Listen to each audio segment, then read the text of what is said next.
Hello friends, আজকে আবার এক টুর্গ ভূস্বর্গের পার্ট 2 তে চলে এলাম। অবশ্যই আবার তোমাদের কাশ্মীরের গল্প শোনাবো। এটি ডাল লেক থেকে তোলা শঙ্করাচার্যের মন্দিরের ছবি। 228টি সম্ভবত সিঁড়ি আছে। এই সিঁড়ি বেয়ে এই মন্দিরে যেতে হয়। আমরা ডাল লেকে আজকের ট্যুর ডাল লেক এবং ডাল লেকের সাইট সিইং শিকারার সাহায্যে পরিভ্রমণ করছি। শিকারা 800 টাকা চার্জ নিয়েছিল। আমরা ডাল লেকে যখন যাচ্ছি, ডাল লেকের পাশে পাশে এইরূপ বিশেষ বৈশিষ্ট্যযুক্ত হাউস বোট দেখতে পেলাম।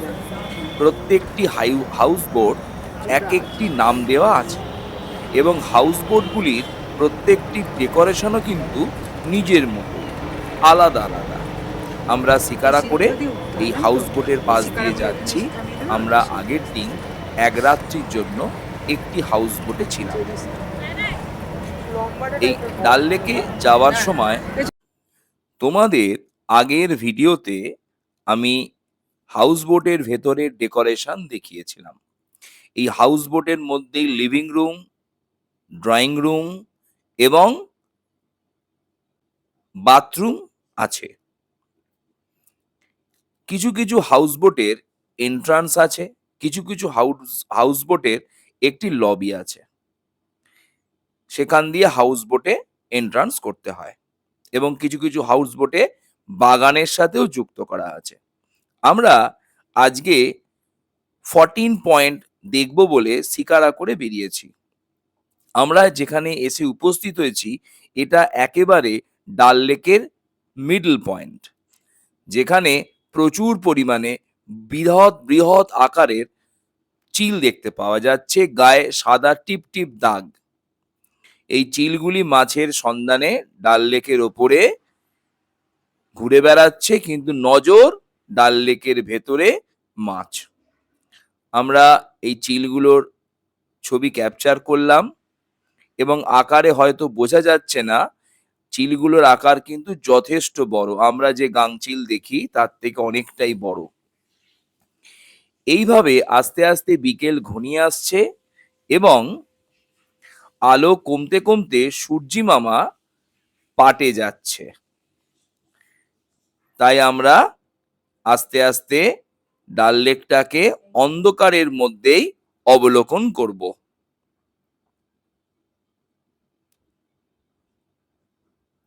ডাল লেকের সৌন্দর্য যতই ব্যাখ্যা করি আমার মনে হয় সেটা কিছুই নয়। এর সৌন্দর্য এর নিজেই, এবং এর উপর শিকারা যেন ডাল লেককে একটি নির্দিষ্ট বর্ডার লাইন দিয়ে সৌন্দর্যকে আরো বাড়িয়ে তুলেছে। এর আরেকটি বিশেষ ঘটনা তোমরা দেখো, এখানে ফ্রুট চাট বিক্রি হয় ডাল লেকে। फ्रूट चाट खिलाएगा मिक्स, जैसे इनको खिलाएगा सब फ्रूट ऑल फ्रूट चाट। শিকারা করি এবং আমরা শিকারা করে পুরীর যেমন সূর্যাস্ত দেখি, আজকে ডাল লেকেরও সূর্যাস্ত দেখলাম। এবং ডাল লেকের একটু আগেই একটা ভাসমান পার্কও আছে, সেটা ডাল লেকের ওপরেই অবস্থান করছে, সেটাকে নেহেরু পার্কও বলে। এই ডাল লেক থেকে দেখা সূর্যের অস্ত যাওয়া বর্ণনা রহিত। মনের মধ্যে আনন্দ এবং কাশ্মীরের ডাল লেকের সৌন্দর্য মিলেমিশে যেন একাকার হয়ে গেল। সূর্যের এই লাল বর্ণ যেন ডাল লেককে তিলকতমা করে তুলেছে।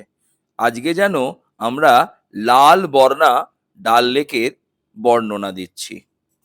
মাঝি তার নৌকার দাঁড় বাইছে, আস্তে আস্তে জলোচ্ছ্বাসের একটা আওয়াজ, এবং এইভাবে আমরা ডাল লেকের আজকের অর্ধেকটা পয়েন্ট শেষ করে পুনরায় ফিরে আসছি একই পথ ধরে।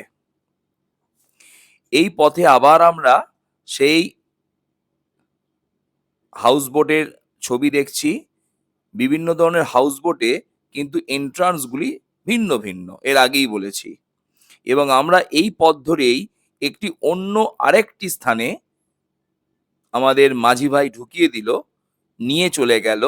এটাকে আমরা ভাসমান বাজার বলবো। তো এটা আমাদের পয়েন্টে ছিল না। তো মাঝি ভাইদের এটা একটা বিশেষ ধরনের ইনকামের রাস্তা। তারা আমাদের এই পর্যটককে যদি ওই ভাসমান বাজারের কাছে নিয়ে যায়, তাহলে সেখান থেকে তারা কিছু অর্থ পাবে। এবং এর মাঝখানে ডাল লেকে থাকা পানকৌড়িগুলোকে খুব সুন্দর দেখাচ্ছিল। এবং আমরা যে রাস্তা ধরলাম, সেই রাস্তাটি একটি মিলিটারিদের আবাসস্থল। এখানে তাদের জন্য জরুরিকালীন ব্যবস্থায় কিছু স্পিড বোট রাখা আছে এবং এটা একটি মিলিটারিদের ভাসমান আবাসস্থলও বলা যেতে পারে। এই অন্ধকারাচ্ছন্ন পরিবেশের মধ্যে দিয়ে আমরা ধীরে ধীরে সেই ভাসমান বাজারের ওপর চলে এলাম। ভাবতেই কিরকম অবাক লাগে, তাই না? গোটা বাজারটি ডাল লেকের ওপরে ভাসমান অবস্থায় আছে। এবং আরেকটি জিনিস ছোট্ট করে বলে রাখি, আমরা যেমন প্রত্যেকটা বাড়িতে স্কুটি বা সাইকেল নিয়ে সবাই বাইরে বেরোই, এদের এখানে কিন্তু সবারই একটা করে নিজস্ব শিকারা বা নৌকা থাকে, যা তারা ডাল লেকের ওপর এক স্থান থেকে অন্য স্থানে যাওয়ার জন্য ব্যবহার করে। দেখো, এই অন্ধকারাচ্ছন্ন পরিবেশের মধ্যে ডাল লেকের সৌন্দর্য যেন বিশেষ রূপ নিল।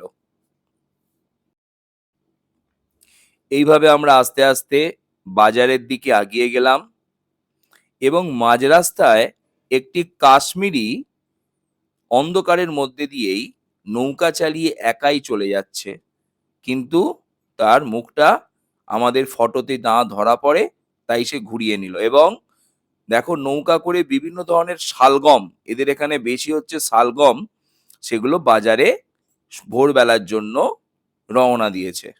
এই হলো সেই ভাসমান দোকান। এখানে বিভিন্ন ধরনের অর্নামেন্টস, জুয়েলারি, বিভিন্ন ধরনের কাপড় চোপড় এবং গরম বস্ত্রেরও দোকান আছে। আমরা সেখানে নামলাম এবং দেখলাম, কিন্তু কিছু কিনলাম না, কারণ দাম অত্যধিক বেশি।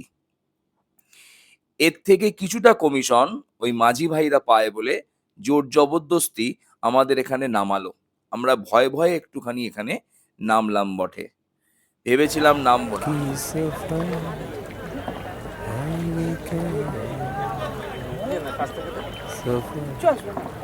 कोई समझा नहीं कोई जाना है ये कैसी डगर जल गए।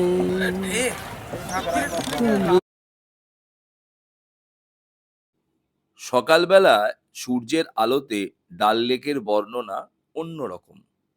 আর আজকে এই অন্ধকারাচ্ছন্ন পরিবেশে মিজমিজ করা হাউসবোটের আলোতে ডাল লেককে যেন বর্ণনা রহিত। এর মধ্যে দিয়ে ছোট্ট ছোট্ট শিকারা ছোট্ট ছোট্ট আলো জ্বালিয়ে নিজের গন্তব্যে চলে যাচ্ছে। এর মাঝখানে একটি পূর্ণিমার চাঁদ যেন ডাল লেকের আকাশে উদিত হয়েছে গাছের ফাঁকে।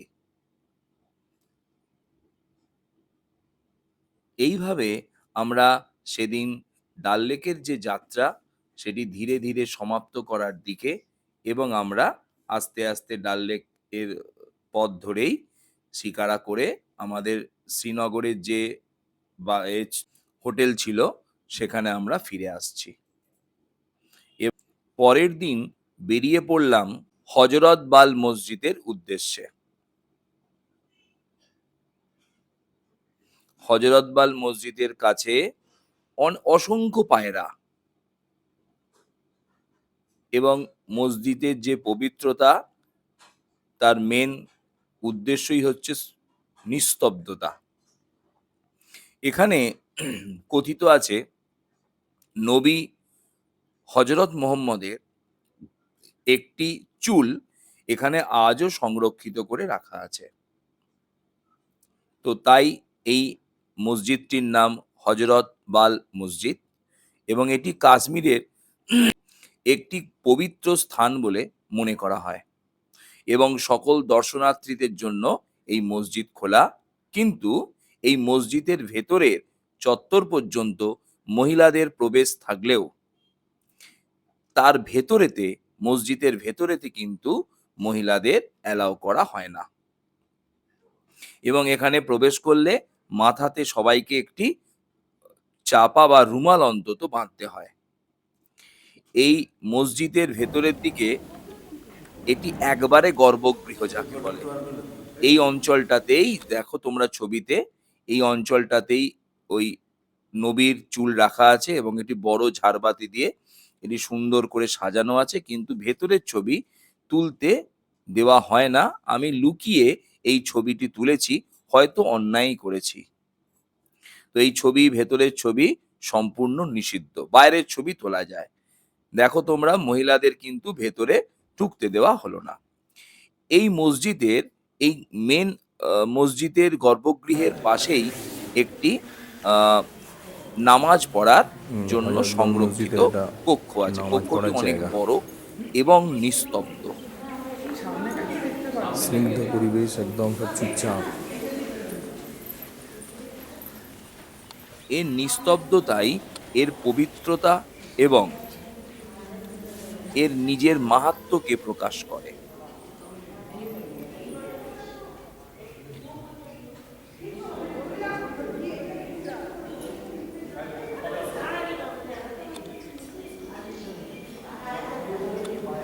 বিভিন্ন সময় এখানে যখন নামাজ পড়া হয় তখন লোক ধরে না।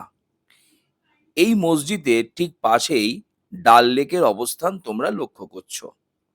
এই সুন্দর ডাল লেক এই মসজিদের সৌন্দর্যকে আরো বাড়িয়ে তুলেছে এবং এবং এই অঞ্চলেই মিশন কাশ্মীরের একটি গান শুট করা হয়েছিল এই ডাল লেকের এই অঞ্চলে।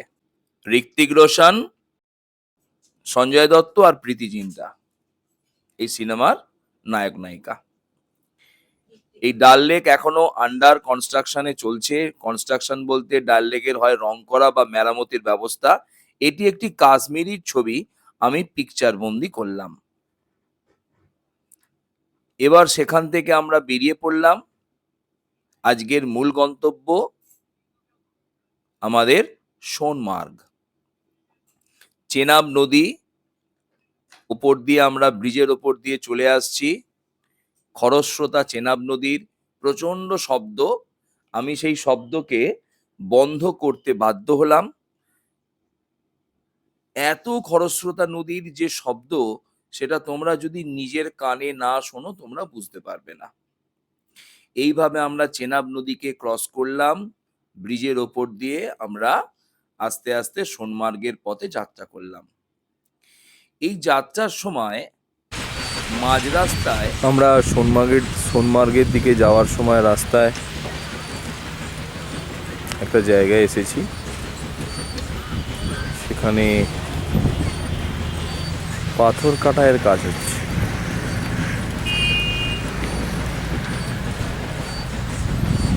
পাথরগুলোকে কাটছে। এখানে পাথরগুলো পড়ছে। এইভাবে রাস্তার দৃশ্য দেখতে দেখতে আমরা সেই সোনমার্গের দিকেই রওনারত।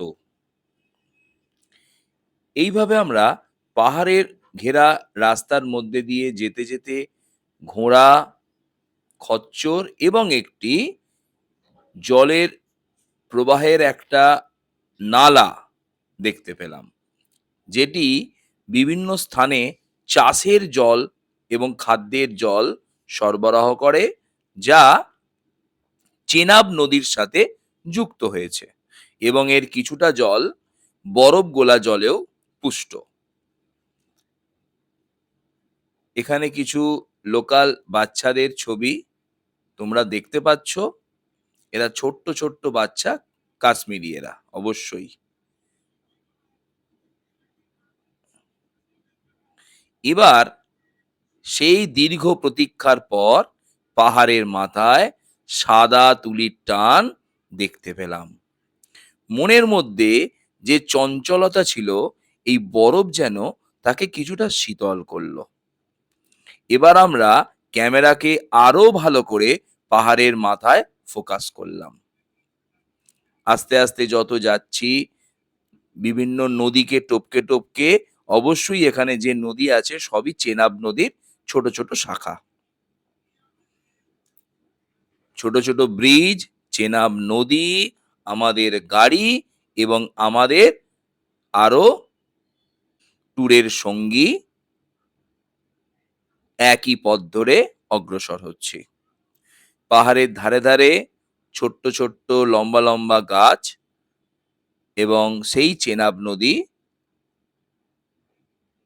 আমাদের সঙ্গী। এই নদীর ধারে ধারে অনেক ছোট ছোট রিসর্ট মতো করা আছে বা কুটির করা আছে যেখানে থাকা যায়। আমরা সোনমার্গ ঢোকার আগে গাড়িটি এক জায়গায় স্টে করলো কিছুক্ষণ। সেখান থেকে আমরা সোনমার্গের ছবি দূর থেকে তুললাম। ঠিক যেন মনে হচ্ছে সেই শিল্পীর যেরম ছবি হয়, পাহাড়ের পর পাহাড়, পাহাড়ের পর পাহাড়, দুই দিকে পাহাড়, আর মাঝখানে বরফ ঘেরা পাহাড়টি যেন সাদা বর্ণের। এই ছবিগুলো কিন্তু আমরা প্রকৃতপক্ষে শিল্পীর যে পটচিত্র সেখানেই ধরা পড়ে। এইভাবে আমরা আমাদের যাত্রাকে আগিয়ে নিয়ে যাচ্ছি এবং আকাশেতে যে মেঘগুলি পাহাড়কে ছুঁয়ে যাচ্ছে সেগুলি যেন পেঁজা তুলো। আস্তে আস্তে আমাদের চোখ আরো বেশি বেশি করে যেন চিত্রের সাদা রঙের প্রাদুর্ভাবকে উপলব্ধি করতে শুরু করলো। এগুলো সাদা রং নয় বন্ধু, এগুলো তো বরফ। এইগুলোর জন্যই আমাদের আজকে সোনমার্গের যাত্রা।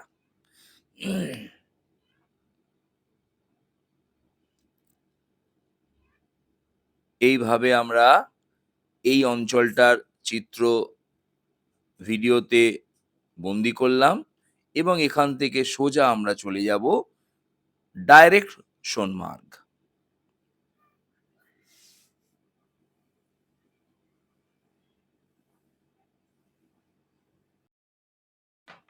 শেষমেশ আমরা সোনমার্গে এসে উপস্থিত হলাম। আমরা বাসের মধ্যে থেকে সোনমার্গের ছবিটাকে তোমাদের দেখাচ্ছি। সোনমার্গের পথে রাস্তা কিছুটা দুর্গম ছিল এবং কিছুটা পরিষ্কার।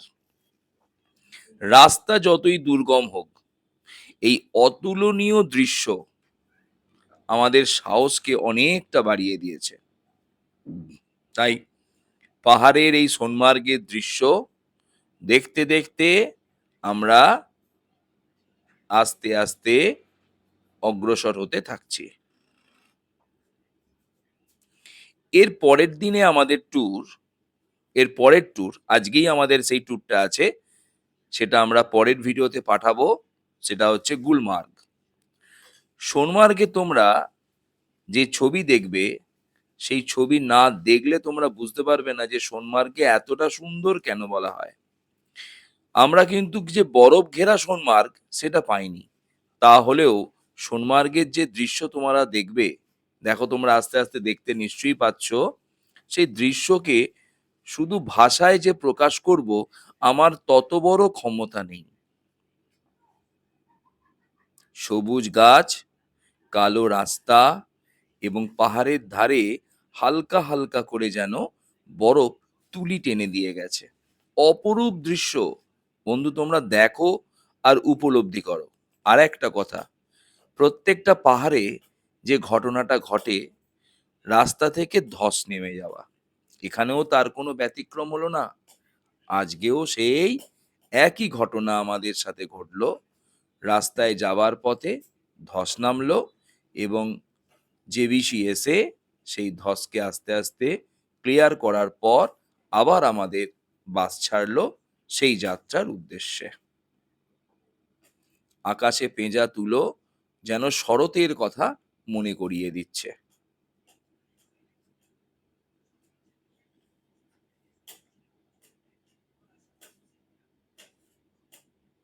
অপুরন্ত সুন্দর।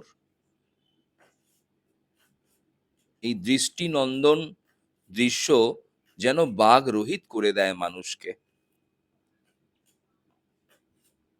আঁকাবাঁকা পাহাড়ি রাস্তা এবং তার সামনেই তুলির টানে আঁকা বড় বড় পাহাড়।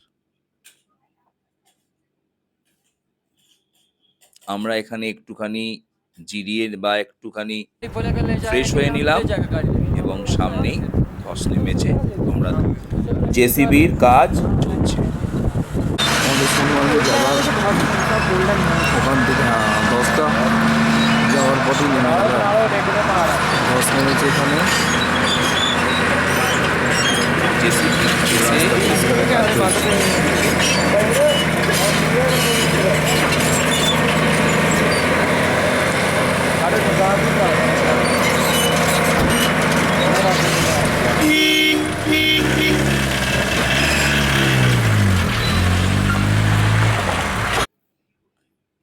আমরা সেখান থেকে বেরিয়ে এসে আবার চেনাব নদীর খরস্রোতা একটা জায়গায় এসে একবার দাঁড়ালাম। সেখান থেকে দেখো এই চেনাব নদী কিরকম খরস্রোতা।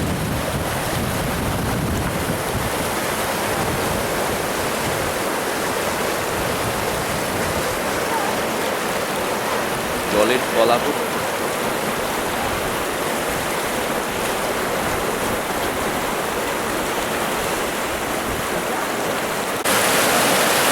আমরা এখানে কাটিয়ে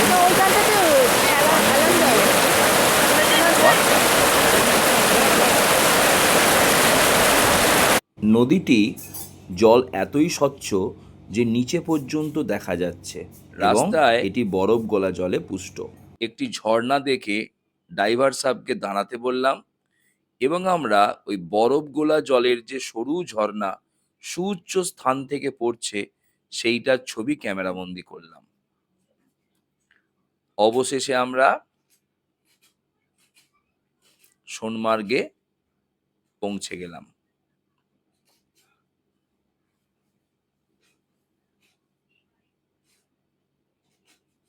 অপরন্ত সুন্দর।